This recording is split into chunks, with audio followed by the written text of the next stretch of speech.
Yo, today we're actually reviewing what I've been trying to do for the longest, reviewing Astro Bot. Okay, so to start off, obviously I have the physical copy, and just like obviously I'm gonna have a physical copy, obviously, but inside of it, it has obviously the game, and then it also has what's it called a comic book thing, basically a comic book inside of it. And honestly, it's good because you don't really see stuff inside the games anymore for like slips and like even like advertisements in the game. It's just an empty game, especially in the PS4 era. But what I actually wanted to talk, well, you already know we're gonna talk about is Astro Bot. To start off, we're not gonna rate the game until the end, but the game we're gonna start by tiers. Right now, we're gonna talk about the platforming. The platforming aspect of the game is good. Like the main story, I won't lie, it's easy. That's I mean obviously because I've played platformers before and the game's easy, but the main story is obviously easy for a reason, for people that are younger audience to play with and make it easier for you. But it's not boring. Like obviously it's easy, but it's not boring. Like the game has so many gimmicks in the game. Has like power ups to play. Like the one at like in the first world in the Gorilla Galaxy where you play as you have like a rocket dog behind you, and it's good. Like it keeps you like the game keeps you like interested into like its new features and like I guess like unique world abilities that they has, and I think it's pretty fun. But obviously in the platforming aspect, it's pretty easy. It's only gets, I guess, a little bit more challenging and fun once you actually start playing the secret worlds and secret levels. When you do the secret levels, I won't lie, I want to say it's, I mean, obviously, because I played the game before, I want to say it's not hard either, but I've died a couple times. It keeps it just challenging to the point where like you can do it and you want to start speed running these levels.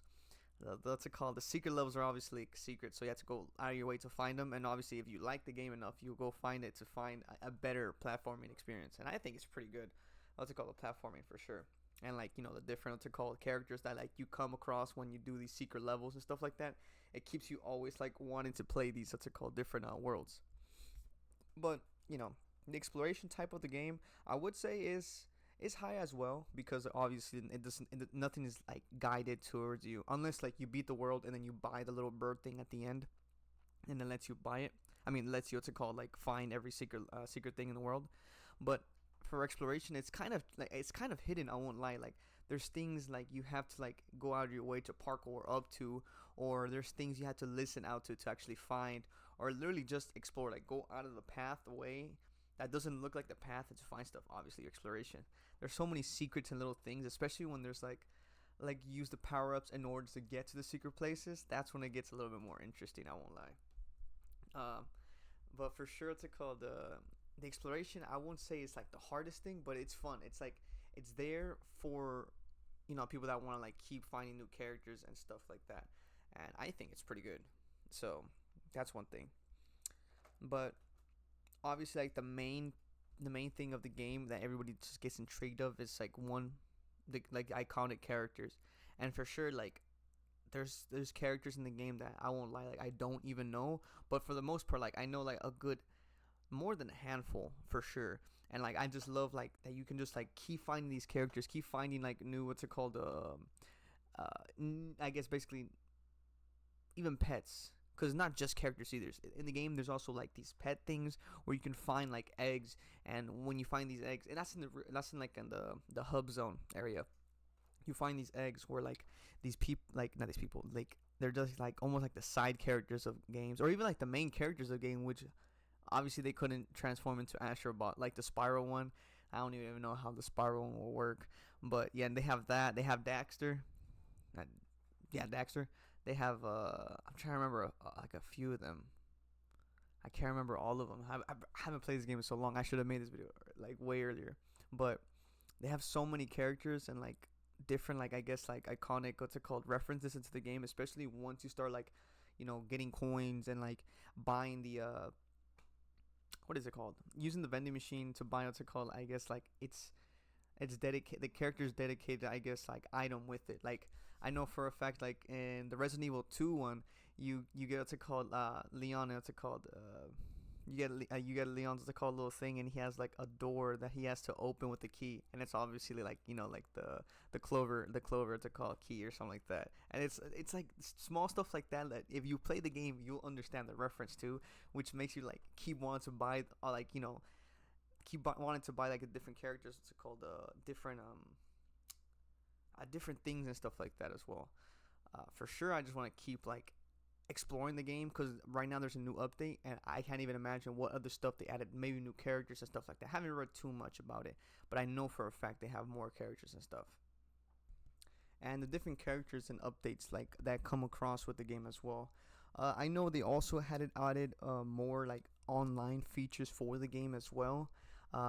Playing with friends and like having the co-op exploration.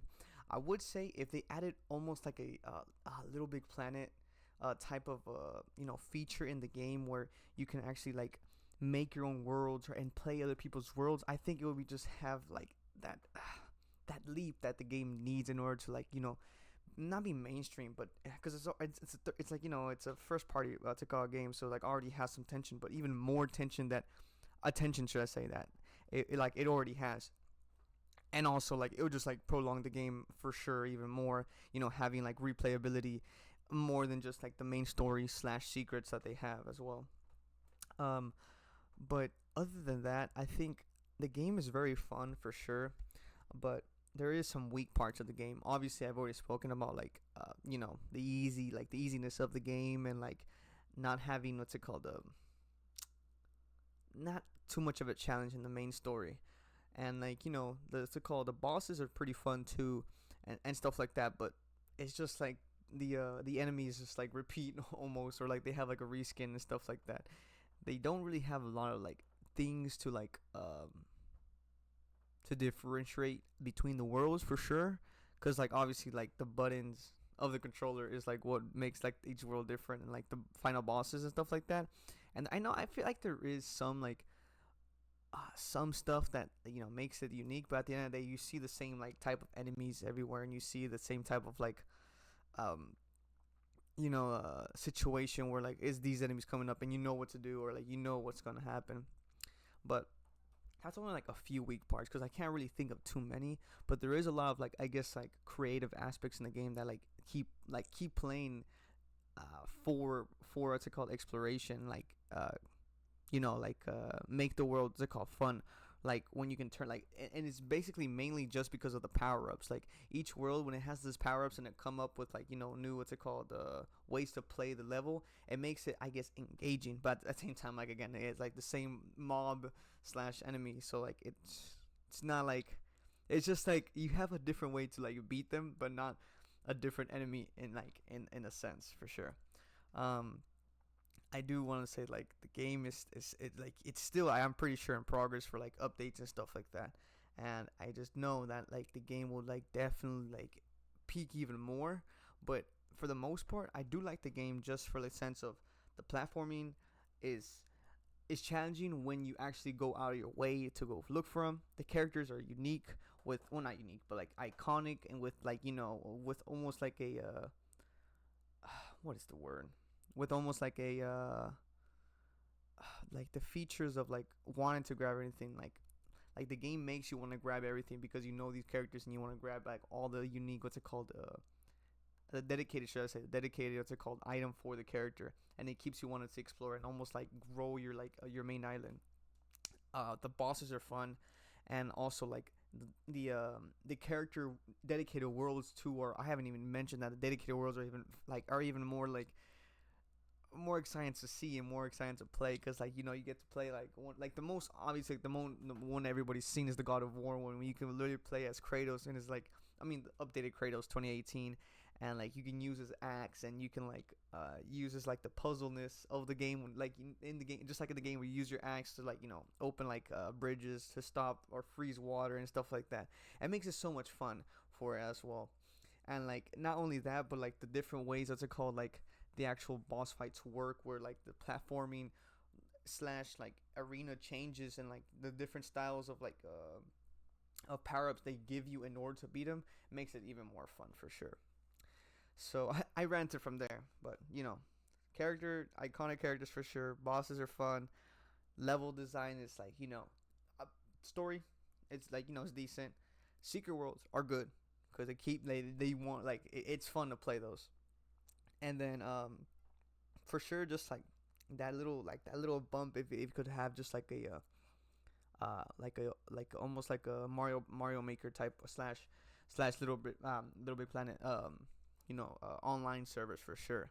Obviously, like they have the online to play with friends, but I don't have no one to play with at the moment. And I'm assuming you need PS Plus as well, which I don't have.